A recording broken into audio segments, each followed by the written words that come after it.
Bharatiya Janata party मोहने कोळीवाडा व तहसीलदार कार्यालय कल्याण यांच्या संयुक्त विद्यमाने प्रभागातील नागरिकांसाठी शासकीय दरात शैक्षणिक दाखले शिबिर कार्यक्रमाचे आयोजन करण्यात आले। प्रदेश कार्याध्यक्ष रवींद्र चव्हाण, माजी मंत्री कपिल पाटील, माजी आमदार नरेंद्र पवार, जिल्हाध्यक्ष नंदू परब यांच्या मार्गदर्शनाखाली या शिबिराचे आयोजन करण्यात आले।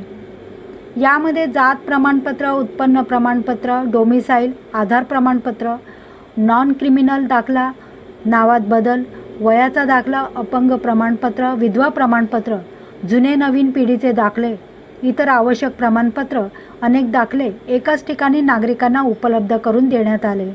यावेळी मंडळ अध्यक्ष नवनाथ पाटील, सरचिटणीस अनंता पाटील, सचिव शशिकांत पाटील, वार्ड अध्यक्ष हेमंत गायकवाड, राजन पाटील, संतोष शिगुळे, श्रीकांत पाटील, विजय कोट, मंगल सावंत, अभिमन्यू पाटील, रवी ढगे, तुळशीराम पाटील, दिवाकर सर, सुधीर कश्यप, चंद्रकांत गोपाळ पाटील, निर्मला पवार तसेच अनेक मान्यवरांनी आपली उपस्थिती लावली।